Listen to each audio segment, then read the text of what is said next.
Terus ini juga dia bilang, papaku juga sering melihat penampakan di kamar abangku, kayak ada sesosok tubuh besar sedang bersantai di kasur dan merokok di kamar yang gelap.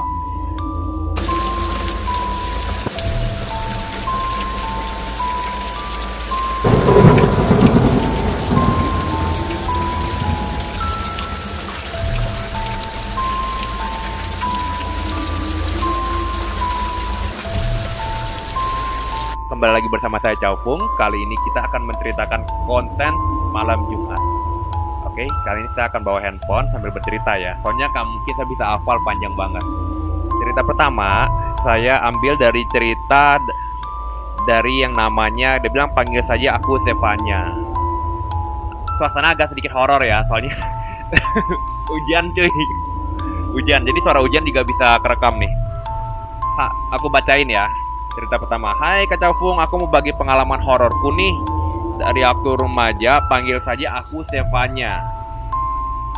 Aku besar dan tinggal di Jawa Tengah, lebih tepatnya Pekalongan. Aku cewek mandiri dan berani. Mungkin karena keadaan membuatku seperti itu. Itu katanya. Sejak kecil aku sudah ditinggal sendiri di rumah. Seingatku dari sebelum sekolah TK nggak ada teman. Dan gak ada ortu, serta gak ada kakak. Karena aku anak bontot dan kakakku sibuk sekolah dan beberapa di luar kota untuk kerja dan kuliah. Sedangkan orang tuaku sibuk bekerja.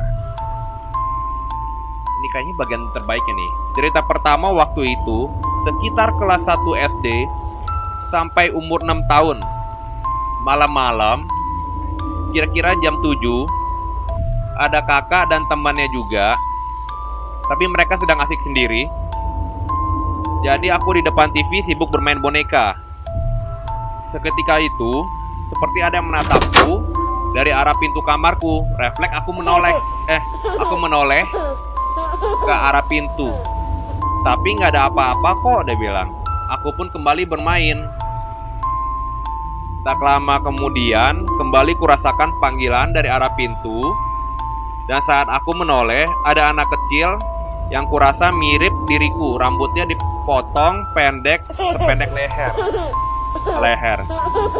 Tapi lebih mirip bayangan. Seperti kayak hendak ngajak aku bermain petak umpet.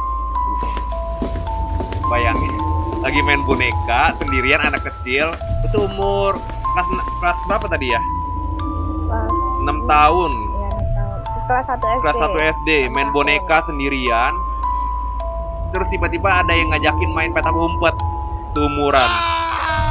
Dan dia juga bisa kaget loh, anak kecil ini. Kaget dan dia bilang, sekujur tubuhku membeku. Sehingga aku paling nggak percaya karena ada anak kecil selain aku di sini. Berarti ini kan anak bontot dan nggak ada anak kecil lagi harusnya. Bahkan tetangga pun nggak pernah ada yang masuk ke rumah. Dan aku memberanikan diriku lagi menoleh ke arah pintu. Dan teman bayanganku pun semakin girang ngajak aku main.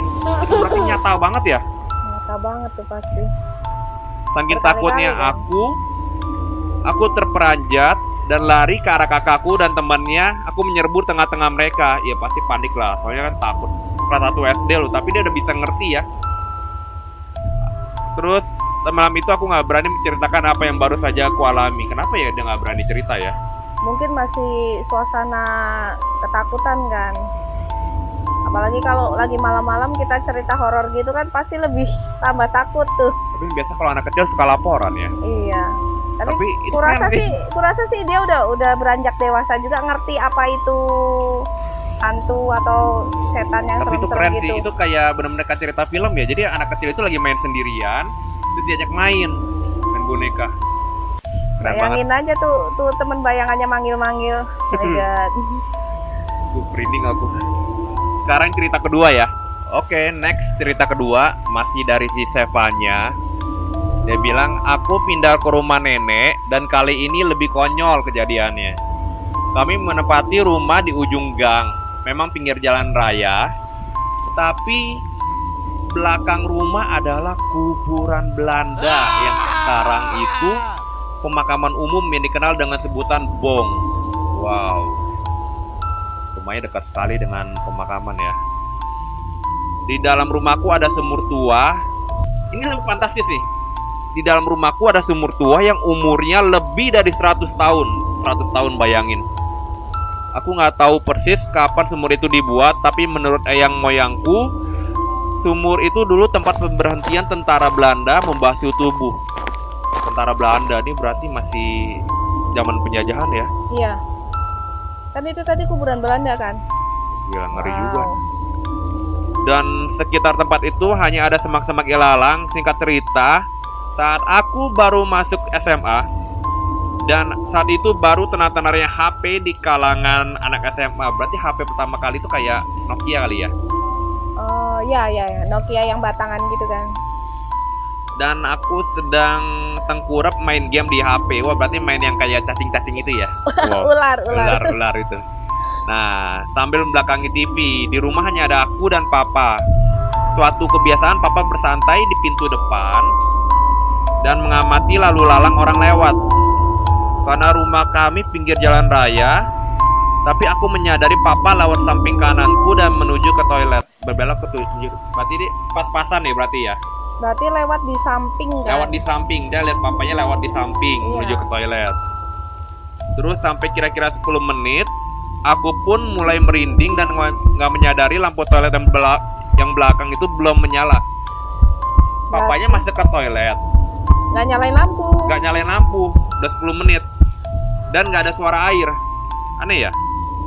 Terus aku mendengar suara dehem papaku dari arah depan. Berarti papanya di depan, nggak di toilet ya? Terus yang lewat siapa dong? Dan dengan bingungnya aku panggil papaku dan memang betul papa menyahut dari pintu depan. Berarti yang lewat samping dia tadi siapa ya toilet? Oh my god. Parah ya? Berarti tuh makhluk nyaru gitu dong ya. Lagi-lagi kayak yang di episode pertama lu, dia menyerupai orang yang ada di situ dong ya. Iya sih. Wow. Berarti arwah biasa aja bisa kayak gini ya? Iya. Kita nggak ngerti sih ini arwah biasa atau jin sejenis, atau apa gitu. Soalnya kan kita nggak ada pengalaman. Mungkin kalau ada yang anak indigo bisa kasih tahu, komen di bawah ya. Terus kita mulai lagi nih ceritanya nih. Itu agak ngeri juga sih. Terus aku baru berani cerita ke orang rumah keesokan harinya, dan ternyata banyak kejadian menyeramkan di rumah ini yang dialami keluargaku yang lainnya. Mulai dari kakakku melihat ember sumur yang bergerak naik perlahan seperti ada yang mengambil air.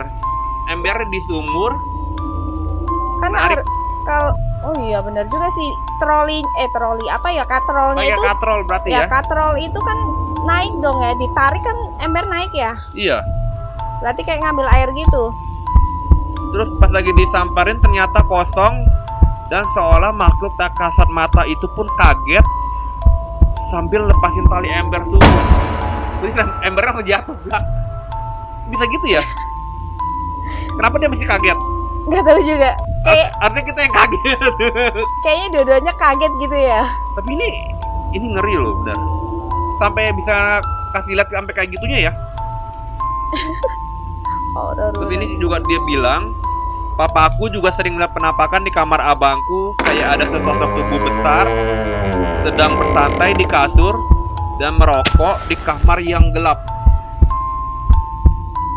Rokok cuy. Emang arwah masih bisa ngerokok ya? Terus, berarti itu kalau tinggi gede gitu kayak jin gitu dong ya? Kenapa anggapannya gitu? Kalau kan gitu, dimana-mana kalau yang tinggi gede gitu kayak jin atau apa kan? Iya sih, gitu tapi kan? kita nggak berani nyimpulin karena kita bukan anak indigo dan kita nggak ada Kebanyakan pengalaman. nonton film horor begitu. Oke nih, next ya. Ini final bacaan terakhirnya dari dia nih ceritanya.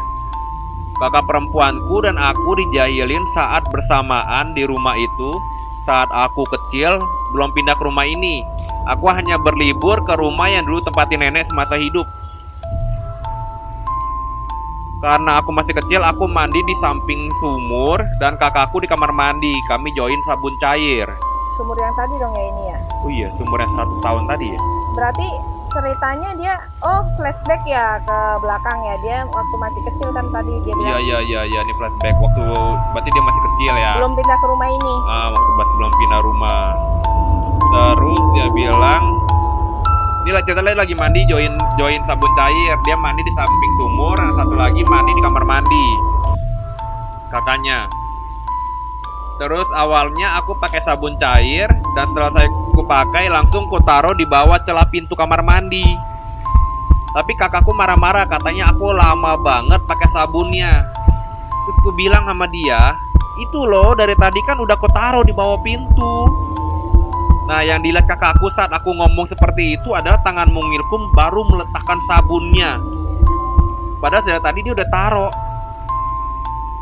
Terus sabunnya kemana dari tadi? Nyasar kemana dulu kali ya? Terus tangannya berarti yang tangan dilihat bukan tangannya adiknya dong ya? Bukan tangannya si Sevanya kecil itu dong ya? Iya. Oh my Berarti ini berarti di sana itu ada yang anak kecil juga, ada yang gede juga. ada yang gede juga. Ini lengkap sudah fix. Lengkap penghuninya. Pusing sih. Kayaknya yang di kuburan itu mampir kali ya, karena deket banget kan itu. Iya, benar-benar karena itu kan rumahnya di belakangnya kuburan. Oh my Dekat. God. Benar-benar ini bagus banget. Fix. Wah, merinding banget. Cuacanya pas dingin, Pas hujan. hujan. Oke, next. Ini cerita ketiga, final chapternya yang terakhir, penutupan. Itu dari aku. Pengalaman pribadi ya. Jadi ini cerita waktu aku masih kecil. Aku dengar juga dari papaku ngomong. Buat ini pengalaman. Jadi waktu papaku ibarat belum terlalu tua lah ya, masih mungkin sekitar umur 40-an. Dia ada piara namanya ikan naga, itu namanya apa sekarang ya? Ikan arwana. Dia piara di akuarium. Nggak tahu, kata pamanku yang mengerti soal feng shui, ikan naga itu bagus katanya buat nolak balak atau apalah. Akhirnya dia beli, dia piara dan udah gede. Dan singkat cerita, papaku pergi di daerah Jelambar, di sekitar Jelambar, di perumahan sana di Jakarta, di sekitar Jelambar. Itu singkat cerita dia salah ngomong, ada salah ngomong di kawasan daerah sana, dia salah ngomong. Ya ngomong-ngomongnya kata yang gak sepatutnya diucapkan di daerah sana. Akhirnya dia pulang, itu kayak meriang, panas dingin segala macam. Kata udah pergi ke dokter juga besoknya, juga masih sama. Akhirnya dia telepon ke Medan, ke orang pintar. Kebetulan orang pintarnya itu pamannya. Dia bilang, kamu berdoa sambil bakar kertas mantra. Akhirnya dia bakar kertas mantra, dia minum kertas mantranya. Besoknya masalahnya selesai. Tapi masalahnya selesai, besoknya dia ngeliat ikan arwana dia lompat di akuarium dan meninggal. Ikan arwananya nggak ada. Jadi pagi-pagi itu lihat ikan arwananya itu udah di lantai, lompat, nggak ada lagi. Jadi kalau kata dari orang pintarnya ngomong begini, jadi ikan arwananya itu kayak ibarat ngebalas jasanya dia. Jadi karena dia salah ngomong, itu kayak diikuti nama something gitu loh. Kayak kena kurs lah, kayak kena ibarat kurs kutukan atau apa. Jadi dia kayak kursnya ada kecabut, udah pindah ke ikan itu, dan ikan itu lompat. Akhirnya ikan itu yang nggak ada. Oh, jadi kayak ibaratnya itu tumbalnya lah ya. Iya, karena ini bukan tumbal sebenarnya sih, ibarat apa ya, ngegantiin dia. Iya betul, ngeganti. Itu sih ngeri juga sih, orang zaman dulu sih ngeri. Itu karena salah ngomong bukan sama orang ya, salah ngomong karena dia berada di dalam sebuah kawasan yang nggak semestinya dia ngomong bahasa itu. Ngerti nggak? Kayak misalnya kita dibalikin, kita mesti sopan, karena itu kan Pulau Dewata, ngerti ya? Iya. Nah ibaratnya dimanapun kita mesti jaga omongan kita. Yang bisa aku tangkap sih ya, mulutmu harimaumu. Jadi ada cerita ini lebih baik kita jaga omongan lah, jangan menyakiti, baik yang menyakiti yang hidup ataupun yang nggak ada, biar nggak terulang kejadian. Itu sih. Oke, closing ya. Jadi dari cerita pertama yang tadi ditulis sama Tevanya, cerita soal dia kecil ada teman bermain, yang itu apa sih bilang, berarti kalau kita punya anak, tolong jangan dibiarin main sendiri deh. Ngeri juga kalau tiba-tiba anak kita ada teman bermain yang nggak kasat mata. Tanpa kita bisa ngelihat, kan agak merinding juga ya, agak scary sih kalau menurut aku. Yang kedua, itu dimanapun kita, tolong kita jaga omongan kita, jangan menyakiti yang hidup ataupun yang nggak kelihatan. Ya, buat diri kita sendiri lah, jaga-jaga. Oke, cerita malam Jumat berakhir sampai di sini. Sampai ketemu di Kamis malam lagi ya. Bye-bye.